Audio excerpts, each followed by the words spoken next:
Paz do Senhor Jesus, irmãos, amém? Nós vamos estudar hoje a lição O Crente como Peregrino. Eu queria que vocês abrissem a palavra de Deus em Hebreus capítulo 11 e deixassem aberta lá que nós vamos dissecar esse texto.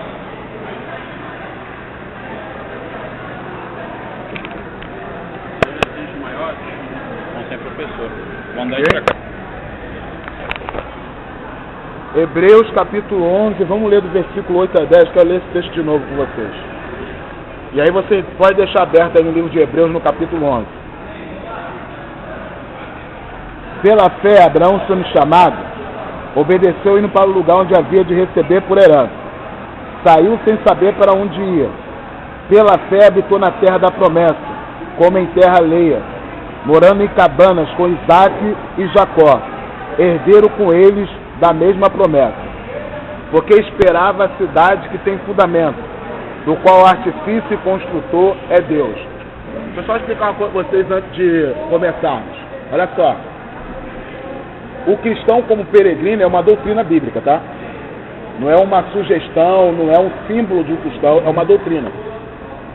Quase em todas as cartas do apóstolo Paulo fala sobre isso ou faz menção sobre isso, né?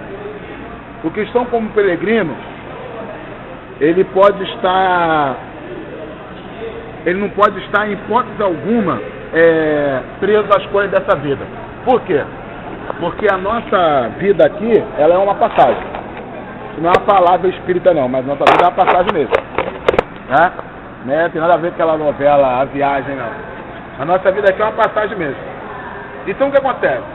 Nós devemos possuir como se não possuíssemos, ter como se não tivéssemos, adquirir como se não adquiríssemos. Por quê? Porque nós residimos aqui temporariamente, então nós não podemos ficar presos às coisas daqui, dessa vida.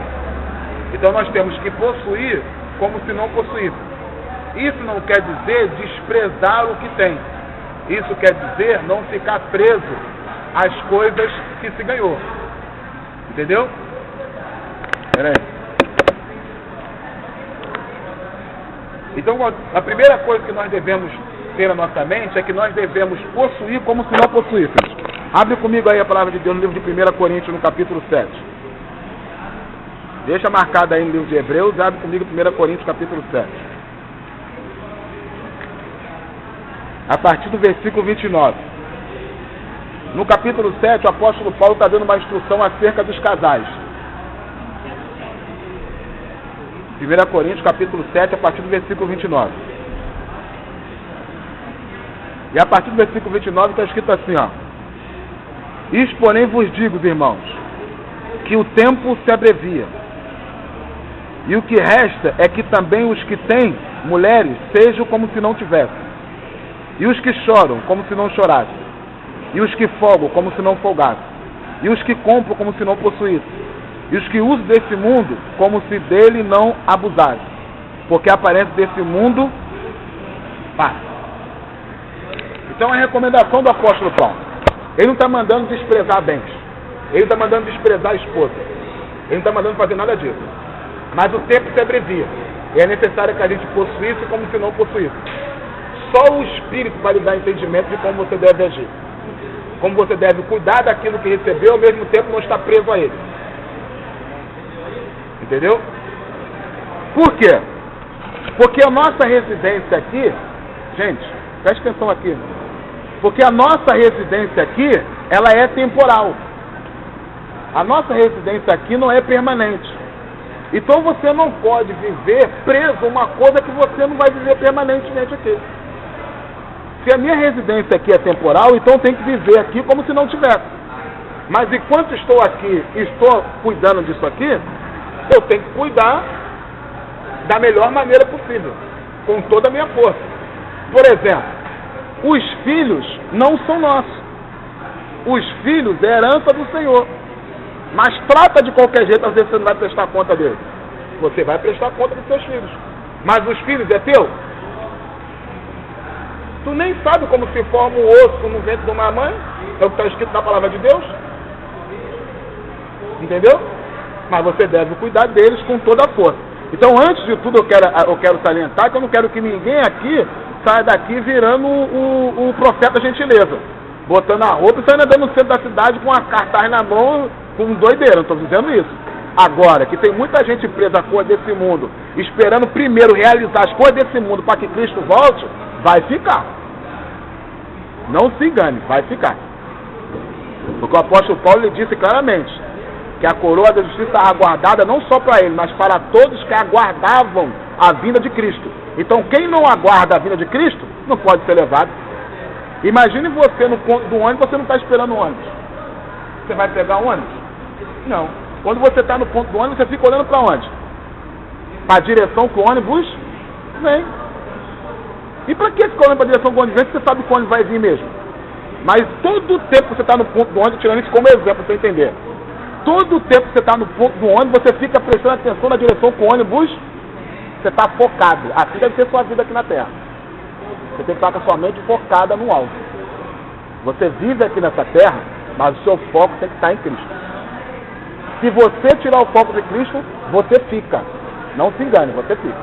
Eu fico, qualquer um fica. Porque o nosso alvo é o céu. Como nós vivemos aqui temporariamente, existe a doutrina de que nós somos peregrinos e forasteiros nessa terra. Peregrinos e forasteiros nessa terra. Abra comigo no livro de 1 Pedro. Vamos ler primeiro de Hebreus, que está com a Bíblia aberta em Hebreus. Capítulo 11, versículo 13. Hebreus capítulo 11, versículo 13. Todos estes moraram na fé, sem terem recebido a promessa, mas vendo-a de longe, e crendo nelas, abraçando-as e confessando que eram estrangeiros e peregrinos na terra. Segundo 1 Pedro capítulo 2, versículo 11.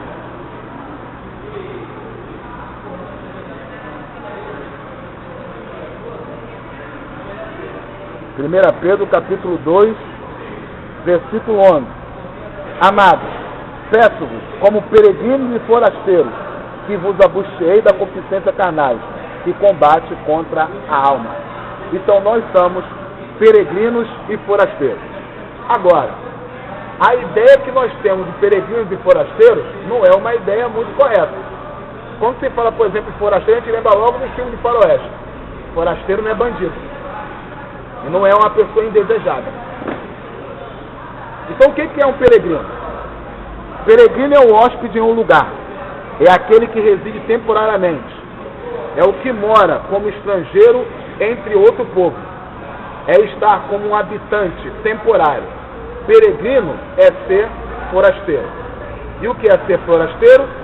Forasteiro é aquele estrangeiro que habita como hóspede temporal em um país sem ter direito à cidadania. Isso é um forasteiro. Ele habita temporariamente no país sem ter direito à cidadania. Então, quem quiser ter direito a essa terra faz parte dela. Nós não fazemos. Amém? Amém? Esses dois termos usados no Velho Testamento faz referência a Moisés, a Abraão e ao povo de Israel. Esse termo usado no Novo Testamento faz referência ao cristão, à igreja. Então nós vamos ver os símbolos desses peregrinos. Abraão, Moisés e o povo de Israel. Como símbolo, como peregrino. Que eles foram na terra. E aí nós vamos tirar a lição para a nossa vida de como nós devemos ser como cristão peregrino nessa terra. Entendeu? Entenderam o negócio? Então vamos lá. A peregrinação do cristão por esta terra tem como ponto final o porto seguro, que é o quê? O céu. A sua peregrinação nessa terra, ela tem como ponto final o céu. Entendeu? A sua vida de caminhada nessa terra, ela tem como ponto final o céu. Por isso que o apóstolo Paulo, ele fala no livro de 2 Coríntios, no capítulo 5, do versículo 6 em diante, que enquanto nós andamos nesse corpo, estamos longe do Senhor, desejando estar com Cristo. Então um dia o nosso corpo vai ser revestido, então nós vamos encontrar com o Senhor. Abre aí comigo, 2 Coríntios, capítulo 5. do versículo 6 ao 8.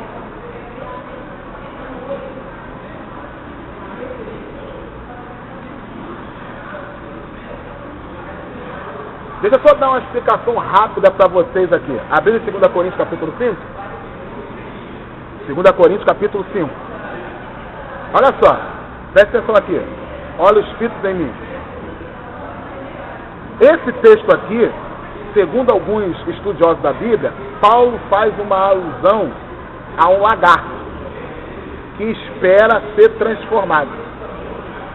E segundo os cientistas, o lagarto, enquanto ele está naquele corpo, que ele vai sofrer uma metamorfose, ele está sofrendo, desejando sair daquele estado, para ser um estado de liberdade. Por isso que o apóstolo Paulo ele fala assim, vamos ler a partir do versículo 1. Porque sabendo que a casa terrestre deste tabernáculo se desfizer, temos em Deus um edifício, uma casa não feita por mãos, mas eternas no céu. Por isso também gememos, desejando ser revestidos da nossa habitação que é do céu. Se todavia estamos vestidos, não fomos achados nus. Porque também nós, que estamos neste tabernáculo, gememos, carregados, não porque queremos ser despidos, mas revestidos, para que o mortal seja absorvido pela vida. Ora, quem para isso mesmo nos preparou foi Deus, o qual nos deu também um penhor do seu Espírito. Pelo que estamos sempre de bom ânimo, sabendo que enquanto estamos nesse corpo, vivemos ausente do Senhor. Porque andamos por fé e não por vista. Esse termo andar por fé e não por vista não é crer em milagre. É crer que um dia o seu corpo vai ser revestido num corpo glorioso. Esse é a ideia do escritor de Hebreus, dos heróis da fé. Se você for ler o livro de Hebreus, capítulo 11, ali não tem quase milagre nenhum. Como é que é isso? Pela fé, Abraão entregou o filho para a morte. Pela fé, Abel ofereceu um sacrifício melhor do que Caim. Pela fé, Raabe escondeu os espias. Cadê milagre aí? A intenção deles todos era que um dia eles encontrariam com Deus. Por isso que o livro de Hebreus é o livro dos heróis da fé, o capítulo 11, mas também pode ser separado como o livro dos heróis da peregrinação. Porque todos registrados ali sabiam que eram peregrinos nessa terra. Todos eles registrados ali. Mas temos confiança e desejamos antes deixar este corpo para habitar com... Amém. Este conceito de que nós somos peregrinos nessa terra não era um conceito novo. Não foi inventado pelos apóstolos. Sempre esteve no meio do povo de Deus, mesmo no Velho Testamento. Veja que no livro de Hebreus, no capítulo 11, do versículo 8 ao 10, nós lemos que Abraão, ele tinha essa ideia, de que ele era forasteiro na terra da promessa. O próprio Davi, ele tinha esse conceito. Eu quero ler com vocês o Salmo 119, versículo 19.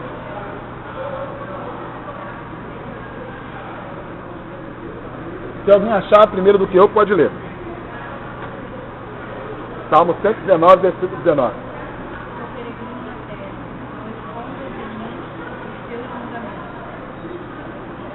Viu o que o Davi está dizendo? Eu sou peregrino da terra. Não esconda de mim os seus... Sem mandamento, querido, você perde o foco. Você perde o alvo. Os mandamentos de Deus, fica muito fácil explicar certas coisas na Bíblia hoje. Mais fácil explicar. Aliás, menos difícil, melhor falar assim, de explicar essas coisas na Bíblia. A palavra de Deus, para você nessa terra, é o seu GPS. Quando você chega novo no local, você é capaz de andar em qualquer lugar hoje, em qualquer cidade de um país, sem nunca ter conhecido, se você tiver um GPS. E falar a língua do país. Por isso que a língua do céu, ela pode ser estranha, mas a língua da terra tem que ser conhecida. É por isso que o apóstolo Paulo ele fala claramente, eu prefiro falar uma palavra de ciência e conhecimento do que 10 mil línguas estranhas. A palavra de Deus ela é o teu GPS. Então, se a palavra de Deus você vira, você vira. segue, você segue. Se não disser, não passa. Com certeza você pode parar num morro, como aconteceu muitas vezes aqui. Que até o GPS errava, mas a palavra de Deus com certeza não é. Então a palavra de Deus, ela é assim. Por isso que o Davi, ele fala, ele tinha certeza que ele era peregrino, mas para que ele pudesse alcançar o alvo, a palavra de Deus não deveria estar escondida. Então, querido, vamos ser sinceros. Não tem idade nem tem tempo para ler a palavra de Deus. A palavra de Deus é meio dividida. Olha, essa parte aqui é para as crianças, essa parte aqui é para os adultos, essa parte aqui é para os jovens, não. A palavra de Deus, ela é a palavra de Deus para o seu povo. Então qualquer pessoa que tem o Espírito de Deus vai receber o entendimento da palavra de Deus. Entendeu? Qualquer pessoa, você pode ter certeza disso. Não é um privilégio de alguns, não. O privilégio de alguns é ter a capacidade de ensinar e de desvendar mistérios da Bíblia, mas de entender o que é o Evangelho, todos, é para todos. Você não pode estar no entendimento que você não entende.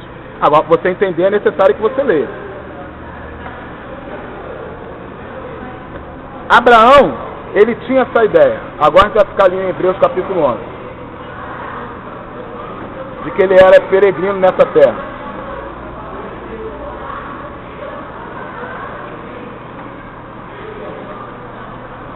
Estou achando que essa aula hoje também é metódica.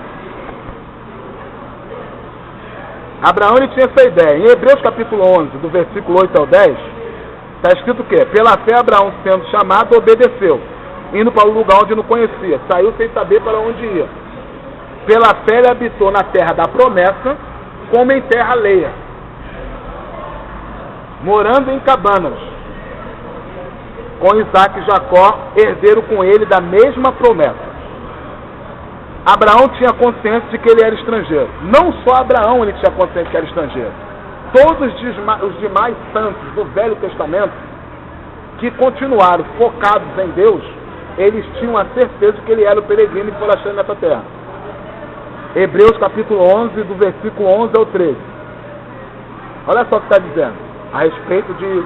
É uma continuidade do texto de Abraão. Diz assim, ó. Pela fé, a mesma Sara recebeu a virtude de conceber e deu à luz ao filho, já fora da idade. Porquanto teve por fiel aquele que lhe prometeu. Pelo que também, quer dizer, de Isaac, esse já amortecido, quer dizer, de Abraão, esse já amortecido, descenderam tantos, em multidão, como a estrela do céu, e como a areia inumerável que está na praia do mar.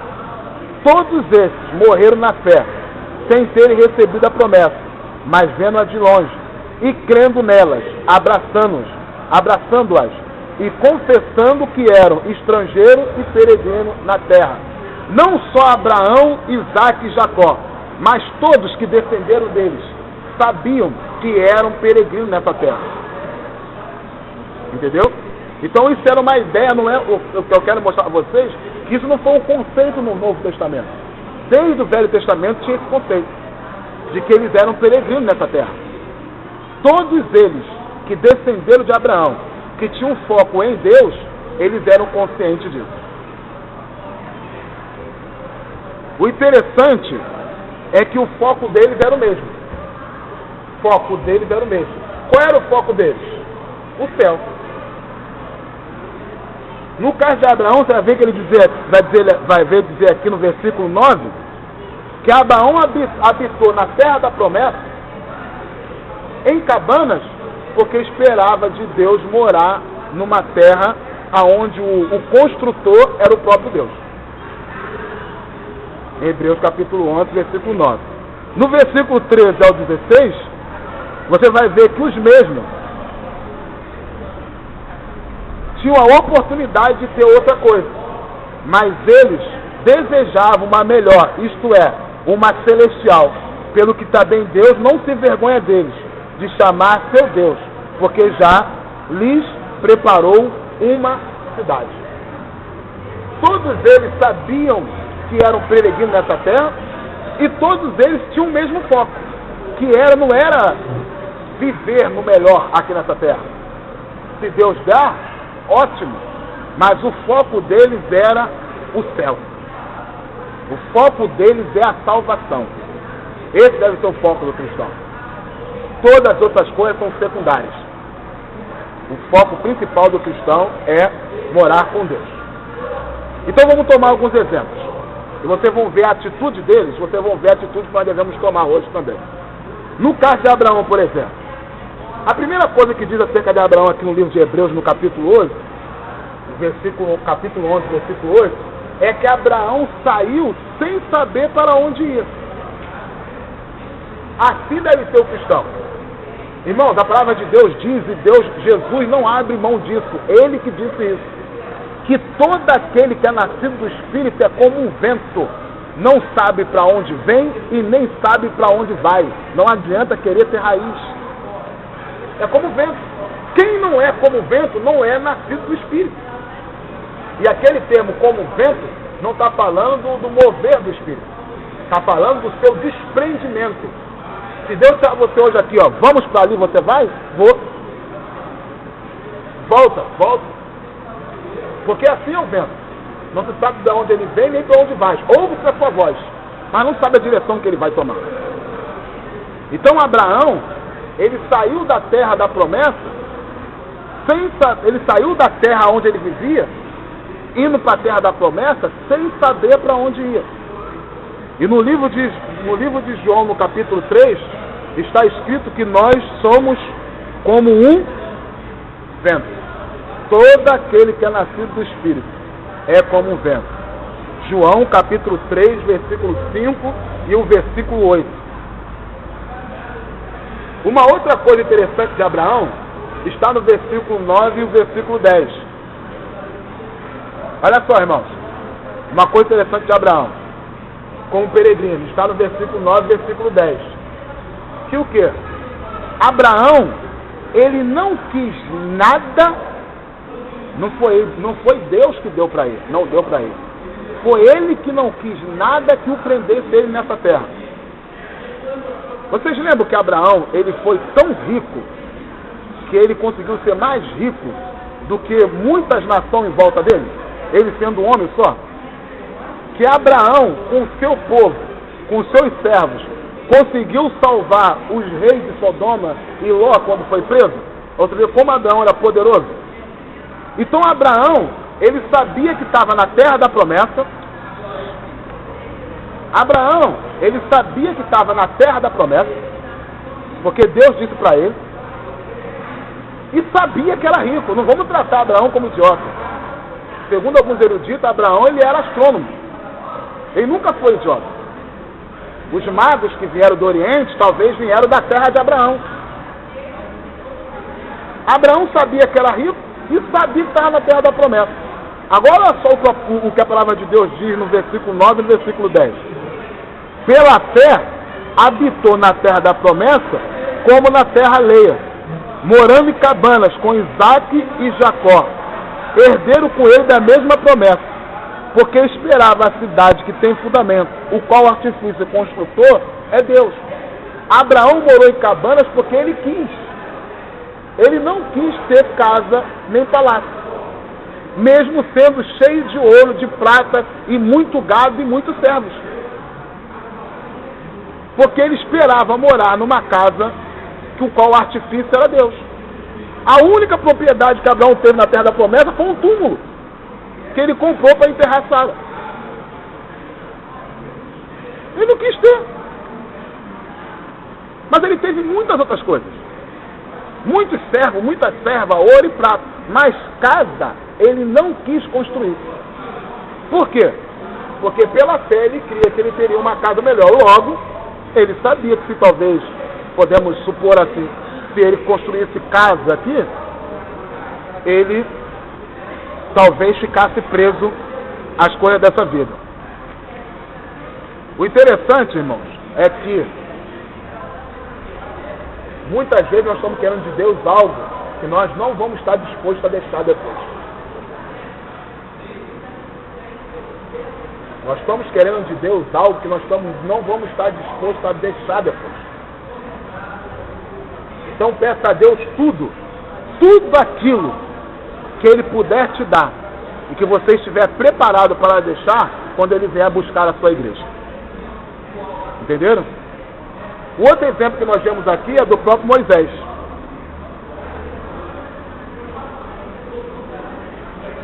Moisés talvez seja o mais peregrino de todos os personagens bíblicos. Por quê? Porque Moisés viveu peregrino em Midian, na terra de Jetro. Ele viveu peregrino. Moisés viveu peregrino com o povo de Israel no deserto. Antes, viveu peregrino em Midian. Viveu peregrino no Egito. E viveu peregrino na casa de Faraó. Acho que ninguém foi mais peregrino do que Moisés. Ele morou numa casa que ele era peregrino. Ele era hóspede lá. Ele morou no meio de uma nação que ele era peregrino. Saindo de lá, viveu peregrino em Midian, na casa de Jetro. E lá teve 2 filhos. E depois viveu peregrino no deserto. E não alcançou a terra da promessa. Não entrou na terra prometida. No entanto, Moisés ele tinha consciência de que ele era peregrino. Em Atos capítulo 7, versículo 29, diz que ele tinha consciência, quando ele estava em Midian, que ele era peregrino ali. Moisés não tinha só consciência que ele era peregrino. Preste atenção, irmão. Moisés, desde criança, ele tinha consciência de que ele era o libertador do Egito. Do povo de Israel do Egito.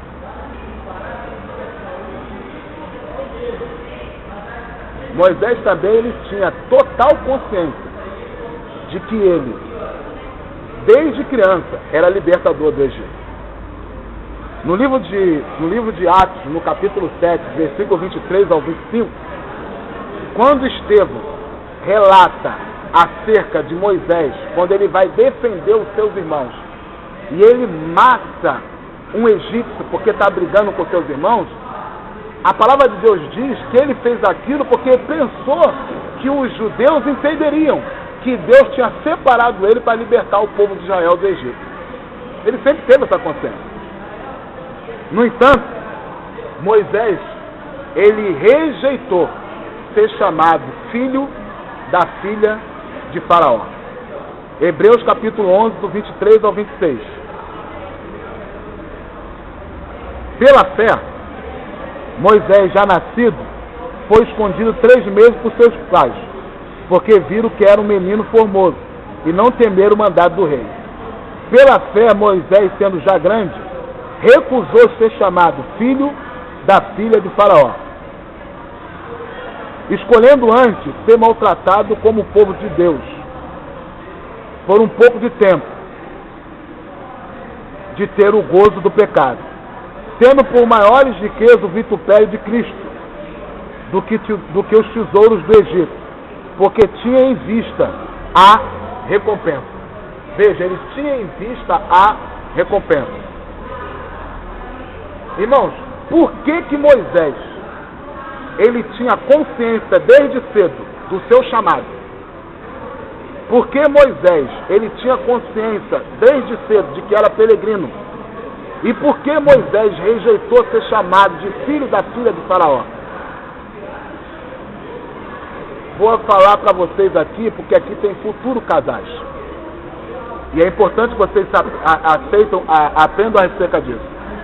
Moisés foi isso porque ele foi criado numa casa onde havia pai e mãe de Deus. Moisés, com 3 meses, foi colocado num cesto e botado no rio. Por isso o nome dele é Moisés, que significa aquele que foi achado nas águas. Moisés foi pego pela filha de Faraó, mas ela não tinha como criar Moisés. Então ela pensou, como eu vou criar esse menino? Então Miriam disse, tem uma hebreia que pode criar ele até ele desmamar.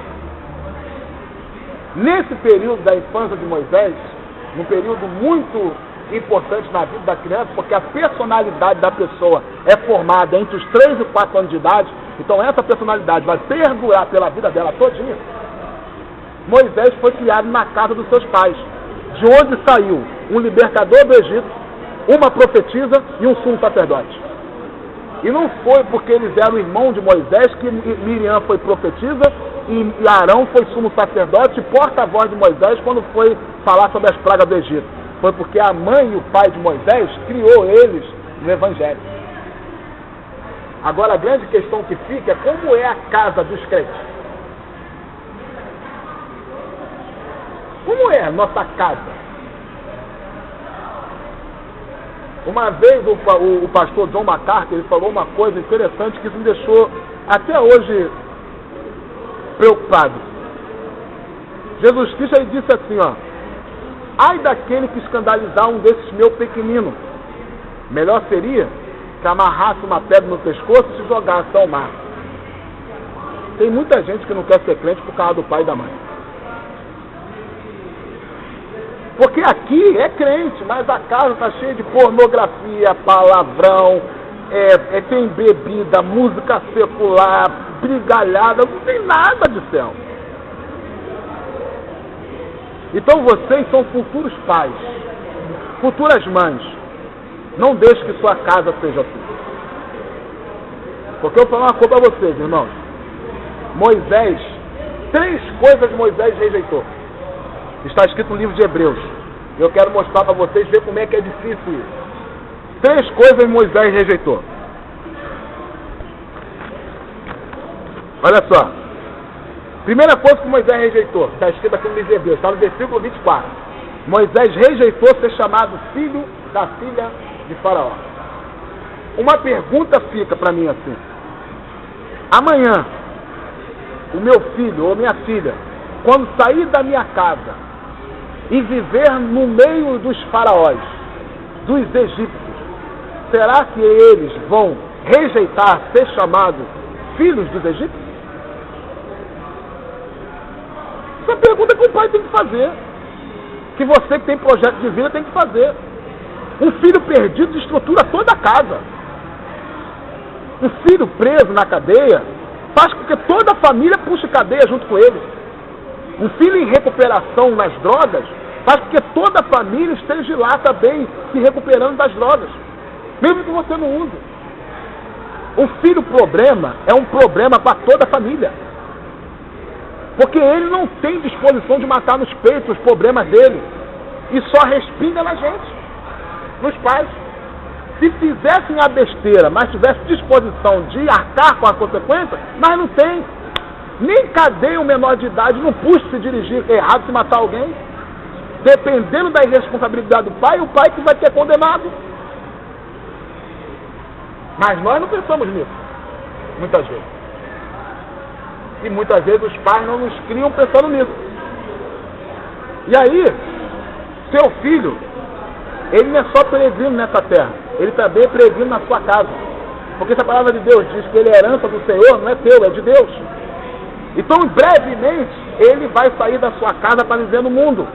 E será que ele vai ser rejeitado? Será que ele vai conseguir rejeitar ser chamado de filho do mundo? Porque Moisés viveu na casa de Faraó. E ele rejeitou ser chamado filho da filha de Faraó. Gente, isso é muito sério. Isso é muito profundo. Uma outra coisa que Moisés rejeitou foi o gozo do pecado. Olha só, versículo 25. Escolhendo antes ser maltratado com o povo de Deus, do que por um pouco tempo ter o gozo do pecado.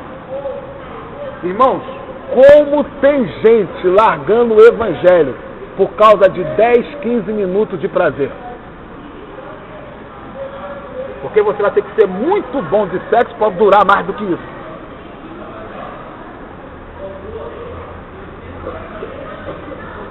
E se tem uma coisa que jovem não tem experiência é em sexualidade. Ele não sabe nem o que é uma genitália, como funciona. Irmãos, dentro da casa de Faraó, tinha um culto ao Deus da fertilidade.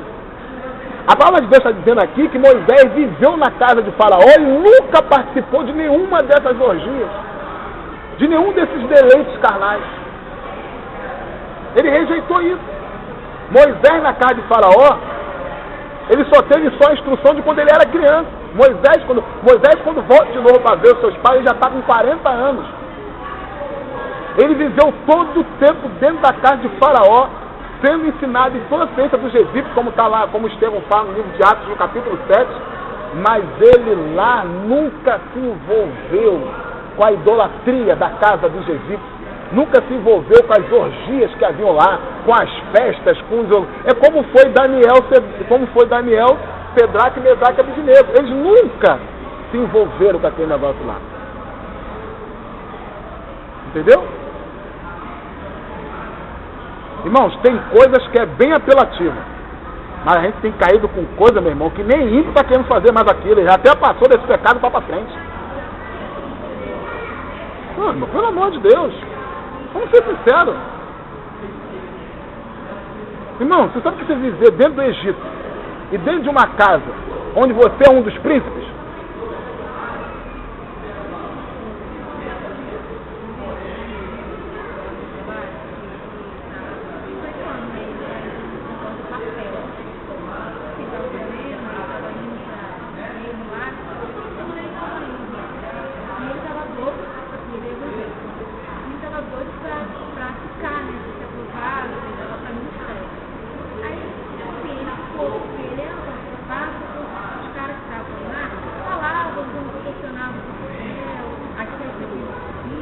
Paradinha que tem à noite.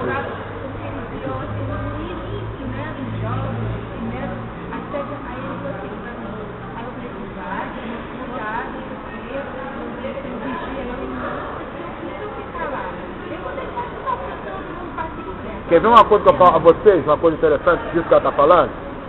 Evite festa de final de ano de empresa. Evite. Evite. Eu conheço relatos de muitos crentes que caíram em festa de final de ano de empresa. Eu conheço um caso de uma mulher crente que na festa de final do ano da empresa ela fez striptease na festa. Então evite, porque nós não somos melhores do que ninguém. Se Davi caiu com Betseba, meu irmão, qualquer um pode cair. É só não vigiar para ver. Por isso a palavra de Deus diz: aquele que está em pé, cuide para que não, se não cuidar, cai. Isso é qualquer um. Você sabe aquilo que lhe atrai e lhe seduz. Evite aquilo que lhe atrai e lhe seduz. Só isso. Uns são atraem por sexo oposto, outros são atrativos pelo mesmo sexo, outros só têm atração por bebida, outros têm atração por droga. Evite. Para que você não caia. É você que deve cuidar. Nesse mundo hoje, mulher beijar mulher já virou algo normal. Tá? Então a gente tem que evitar, literalmente. Tem que evitar. Moisés também rejeitou o tesouro do Egito. Versículo 26. Porque ele sabia que tinha uma cidade melhor. Agora, interessante que tudo isso que Moisés rejeitou é o que Jesus fala. Em Mateus capítulo 6, versículo 19 ao 22, está escrito, Jesus fala, que aonde tiver o vosso tesouro, ali também está o vosso coração. Então o que Jesus fala? Não ajustei tesouro na terra, onde as traças, as ferrugem consomem, onde os ladrões roubam, minam e roubam. Mas ajuntai tesouro no céu, onde nem a traça nem a ferrugem consomem, aonde nem os ladrões não minam e nem roubam. Porque aonde tiver o vosso tesouro, ali também vai estar o vosso coração. Veja que sempre o foco é, nós estamos aqui, mas não somos daqui, e o nosso foco é o céu. Em Mateus capítulo 13, do versículo 45 e 46, Jesus conta a parábola do homem que buscava boas pérolas. E encontrando uma pérola de maior valor, vendeu todas as pérolas que ele possuía para adquirir aquela. O que Jesus está querendo dizer com isso, irmão? É besteira a gente dizer que as coisas do mundo não são coisas valiosas, que não é bom de se fazer, que não é maravilhoso ter. Mas, irmãos, quando você encontra algo melhor, você se abstém, se desfaz de tudo aquilo que era bom para ficar com algo melhor. E nós estamos trocando o que é excelente sendo uma coisa boa. Nós não podemos fazer isso. Então o reino do céu é semelhante ao homem comprador que buscava boas pérolas. E encontrando uma pérola de grande valor, ele foi lá, vendeu todas as pérolas que ele tinha. Tudo aquilo que era valoroso, tudo aquilo que era prazeroso, tudo aquilo que era bonito, que era belo. Porque ele encontrou uma pérola só, que valia por todas as pérolas que ele tinha. Muito mais do que as pérolas que ele tinha. Entendeu? O povo de Israel como exemplo. Você vai ver que em Hebreus no capítulo 11, do 27 ao 30, ele vai dar agora o povo de Israel como exemplo. Pela fé deixou o Egito, não temendo a ira do rei, porque ficou firme, como vendo o invisível. Pela fé celebrou a Páscoa, a aspersão do sangue, para que o destruidor dos primogênitos lhes não tocasse. Pela fé passaram o mar vermelho, como por terra seca, o que intentando os egípcios se afogar. Irmãos, olha só. Por que o grupo do fundo se chama cultural na escola, né? Porque o grupo do fundo é sempre o grupo da Já pensou que me diz assim, James, vem pra cá, senão vai ficar de cá. Então olha só.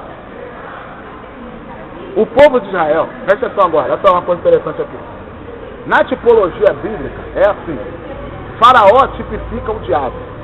O Egito tipifica o mundo. O povo de Israel somos nós como estávamos presos no mundo. Moisés tipifica Cristo. A saída do povo de Israel do Egito é a nossa libertação do mundo. A passagem do povo de Israel pelo Mar Vermelho tipifica o batismo nas águas. E o pão, o maná que o Senhor mandava. E a água espiritual que o Senhor fazia correr da pedra tipifica Jesus, a palavra, que é o pãozinho que desceu do céu, e o Espírito. Porque o próprio Jesus diz: aquele que crê em mim, como diz as Escrituras, rio de água viva fluirão do seu ser. Tem um outro texto que também vai te dar uma boa ideia a respeito disso. Livro de 1 Coríntios, no capítulo 10, do versículo 1 ao 15.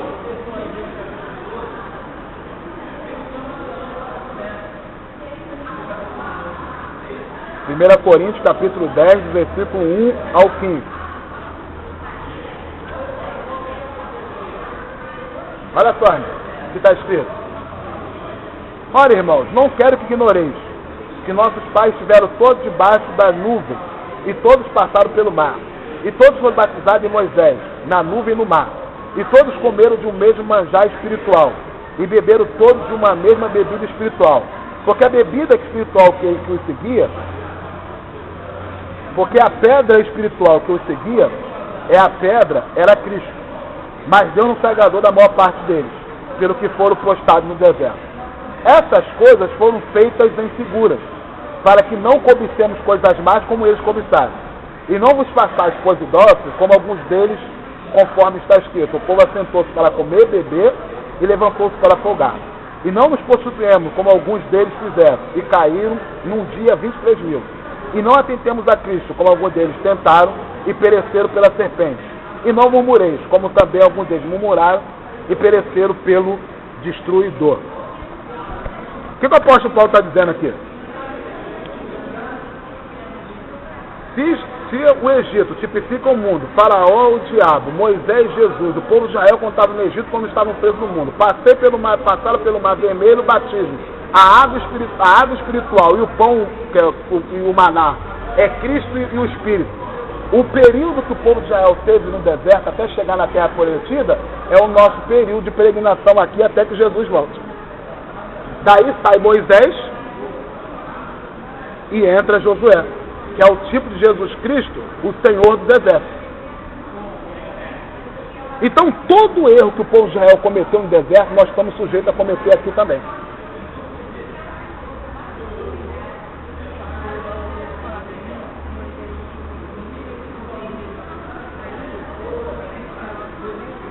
Foi?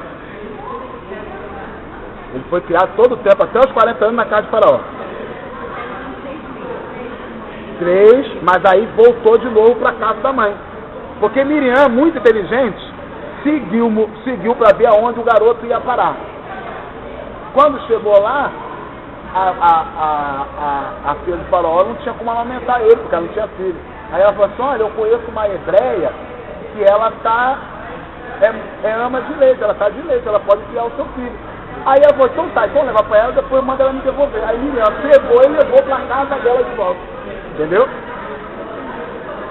Então olha só, nós vemos que os símbolos aqui simbolizam o povo de Israel, simboliza o crente na sua vida peregrinando aqui. Então eu vou só pincelar, não vou entrar porque o tempo não dá. Então tudo isso nós estamos sujeitos a cometer. O povo de Israel cometeu os seguintes erros. No versículo 6, cobiçaram coisas mais. Está no versículo 6 do capítulo 10. No versículo 7, se fizeram idólatras. No versículo 8, se prostituíram. No versículo 9, tentaram a Deus. E no versículo 10, eles murmuraram, se tornaram murmuradores. Cobiçaram coisas mais. A palavra de Deus nos adverte. Não ameis o mundo, nem tudo que no mundo há. Porque aquele que ama o mundo, o amor do Pai não está nele. Porque tudo que há no mundo, a cobiça da carne, a cobiça dos olhos e a soberba da vida, não é do Pai, mas do mundo. O mundo passa com as suas cobiças, mas aquele que faz a vontade do Senhor permanece para sempre. É sempre essa a ideia do Evangelho. Você aceitou a Cristo, vive aqui, esperando um dia estar com Ele. Se fizer idólatra, como está no versículo 7, está escrito lá no 1 João, no capítulo 5, o último versículo. Filhinhos, fugi da idolatria. Como se na igreja não tem imagem? Está falando da idolatria do coração. Por isso que em Efésios capítulo 5 está escrito que a avareza é idolatria. O amor ao dinheiro é o começo de uma série de males na vida do cristão. Se prostituíram mesmo. No livro de 1 Coríntios capítulo 6 está escrito: fugir da prostituição. Todo pecado que o homem comete é fora do corpo, mas aquele que se prostitui peca do seu próprio corpo. Porque aquele que se junta com a meretriz faz uma só carne com ele. E o espírito que em nós habita, ele tem ciúme. Então a gente não pode fazer de nós, que somos templo de Deus, um templo de meretriz e de pecado. Então todo pecado que o homem comete é fora do corpo. Aquele que se prostitui peca contra o seu próprio corpo. Por que a igreja considera o adultério o pior de todos os pecados? Porque não tem como adulterar sem premeditar. Você pode até tirar uma vida de uma pessoa. Na lei de Moisés dizia isso. Se você chegar durante a noite e tiver um ladrão na sua casa e você lutar contra ele, matar ele, não vai acontecer. Está livre do erro. Porque a noite lá era muito escura, você não enxergava nada. Mas se acontecesse durante o dia, você vai ser culpado do sangue. Porque durante o dia não veio salteador, tem como você pedir socorro. Então a palavra de Deus ela não é coisa. Mas o pecado da prostituição, como o adultério, por exemplo, ele sempre é premeditado. Então você marca, você canta, você dá em cima, você marca o lugar. Quando está lá, ainda tem um momento de desistir. E se prostitui. E o que é pior, você peca, é um dos pecados que você peca diretamente contra o seu corpo e contra outrem. Mas a gente não pode aqui também condenar, dizer que alguém caiu em adultério, não tem mais a salvação. Tentaram a Cristo. Tentar a Deus, irmãos, é uma coisa delicada de falar, mas é a realidade. Toma cuidado, irmãos, com aquilo que você pede. Vamos dar exemplo de Jesus.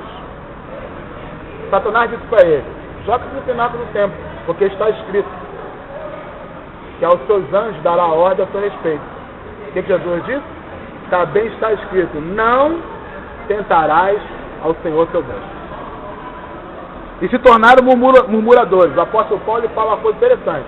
Fala assim, ó: fazei tudo sem contenda e sem murmuração. Esse foi o erro do povo de Israel e nós estamos sujeitos a cometer hoje. É incrível como nós tratamos o povo de Israel como se ele fosse a escória da escória do que Deus separou. Compra um livro sobre a história eclesiástica, você vai ver a história da igreja, que é igualzinha a passagem do povo de Israel. Tudo que a igreja cometeu, até cair na idolatria de fazer a imagem, nós fizemos, gente. Por que nós nos achamos melhor do que o povo de Israel?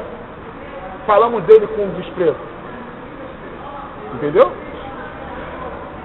Vamos ver alguns conceitos bíblicos sobre peregrinação. A primeira coisa que nós temos que entender sobre peregrinação é o seguinte: que se todo mundo que é peregrino nessa terra é amigo de Deus. E os que não são peregrinos nessa terra são inimigos de Deus.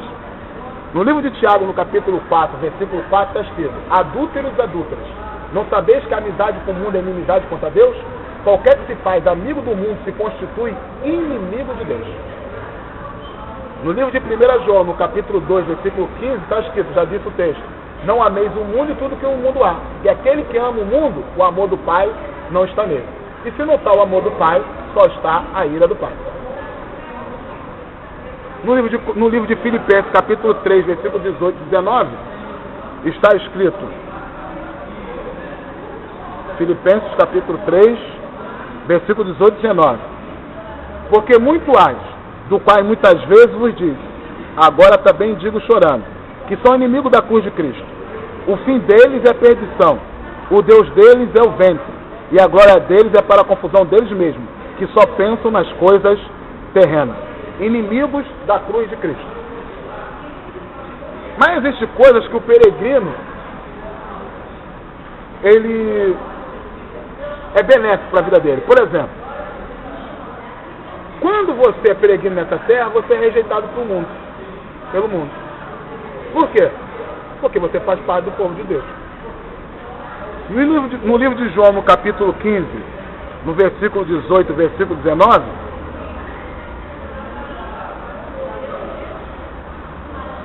está escrito: se o mundo vos aborrece, sabei que primeiro do que vós aborreceu a mim. Se vós fosse do mundo, o mundo amaria o que é seu. Mas porque não sois do mundo, antes eu vos escolhi do mundo, por isso é que o mundo vos aborrece. Sabe o que Jesus está dizendo? Vocês são meus. Eles odiaram a mim, então não se admire se em algum momento odiarem também a vocês. Porque vocês são meus. Nós somos tanto de Deus que Ele nos deu o selo da promessa, que é o Espírito Santo. Nos colocou a marca do Espírito Santo. Selo da promessa não é o batismo com o Espírito Santo. Todo mundo que aceitou a Cristo recebeu o Espírito Santo.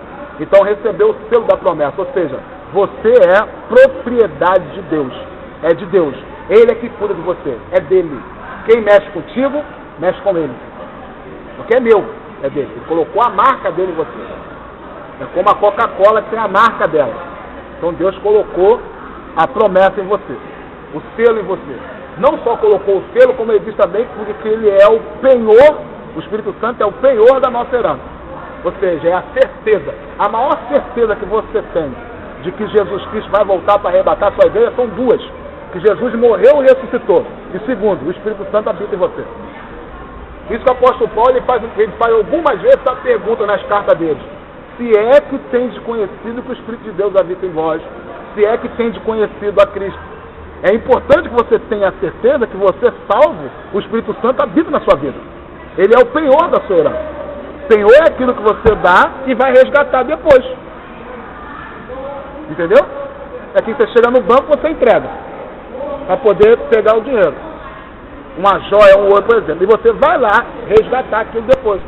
Se o Espírito Santo não é nosso e ele habita em nós, ele não vai sair e nos deixar sozinhos. Ele só vai sair de nós quando nós formos transformados. Por isso que ele é o penhor da nossa herança.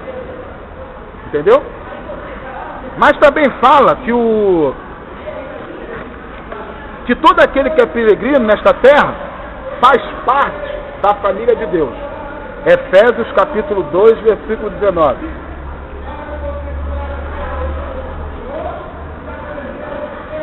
Efésios capítulo 2, versículo 19.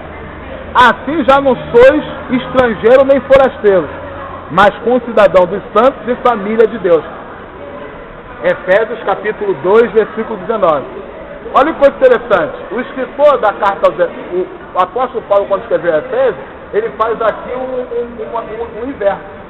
Ou seja, se eu sou peregrino e forasteiro nessa terra, faço parte da família de Deus. Quem não faz parte da família de Deus estava longe. É peregrino e forasteiro do povo de Deus. Por isso que ele fala, agora já não sou mais peregrino e forasteiro. Porque no capítulo aqui vai dizer que ele está falando referente ao povo de Israel, os gentios. Vós que antes estava longe, agora estáis perto. Vós que antes eres inimigo, agora o Senhor reconciliou os dois, fazendo dos dois um só povo. E a igreja, ela é um milagre. Porque a igreja ela é composta de judeus e gentios que se convertem. Porque o Senhor, na sua carne, desfez a inimizade, isso é, a ordenança da lei. Entendeu? Então, nós que éramos inimigos do povo de Israel, inimigos da promessa, agora dos dois povos, o Senhor fez um, que é a igreja. Gentios e judeus que se convertem. O cristão como peregrino é um representante do céu. No livro de 2 Coríntios, no capítulo 5, versículo 20, está escrito que nós somos embaixadores de Cristo. Então, irmão, preste atenção. Você não é um errante nessa terra. O Senhor sabe por que te colocou aqui e para que te colocou aqui. Você aqui é embaixador do céu. Você representa Cristo aqui na terra. Quem quiser olhar para Cristo hoje, só vai ver Cristo se achar em você e em mim. Em nenhum outro lugar ele vai achar Cristo. Até que ele se torne também um de Cristo. Porque o diplomata, ele é isso. Ele é o representante da nação dele numa outra nação. E a igreja é a embaixada. É o consulado do céu, aqui, na terra. Então nós, como peregrinos forasteiro aqui na terra, não estamos aqui também jogados não, irmão. No livro de Mateus, no capítulo 24, 45 e 46, o Senhor diz qual é o servo fiel e prudente, o qual o Senhor constitui a sua casa, para lhe dar ração a seu tempo, ou seja, o Senhor que sustenta. Aí ele fala, se bem-aventurado é o servo quando o Senhor voltar o encontrar assim, fiel. Deus lhe colocou aqui por um propósito, e para que você venha estar designando aqui um papel, tendo o foco que é Cristo. Bem-aventurado é o servo quando o Senhor voltar a o encontrar assim, realizando o propósito e fiel àquilo que o Senhor lhe propôs. Entendeu? Por isso que o apóstolo Paulo ele fala, combati o bom combate, acabei a carreira e guardei a fé. Não adianta combater o bom combate e não guardar a fé.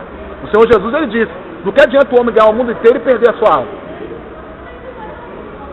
Então combate o bom combate, segue a sua carreira que o Senhor te deu e guarda a sua fé.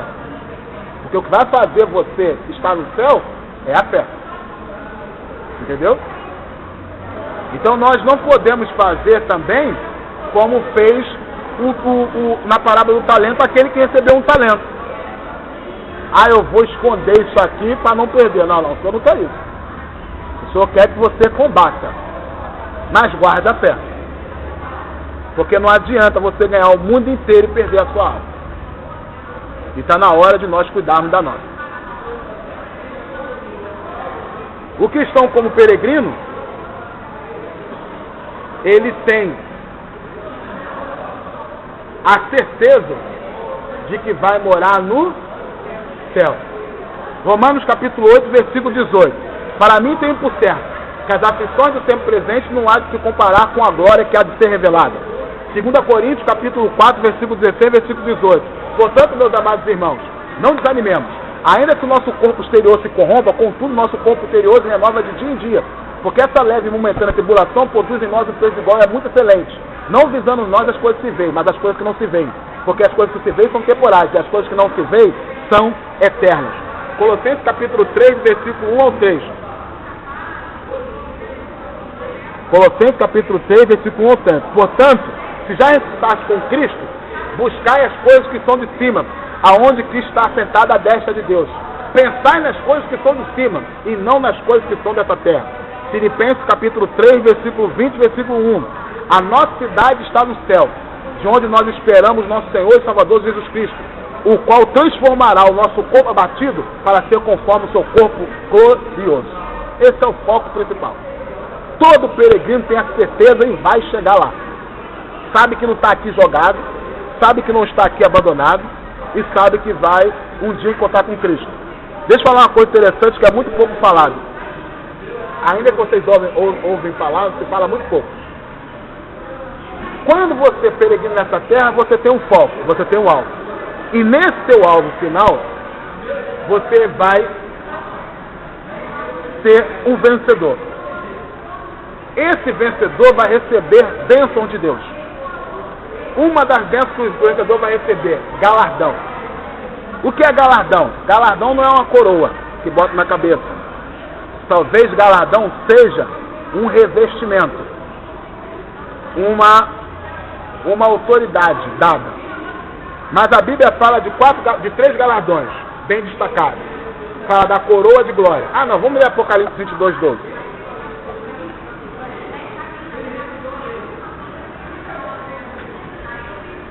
Apocalipse 22, 12.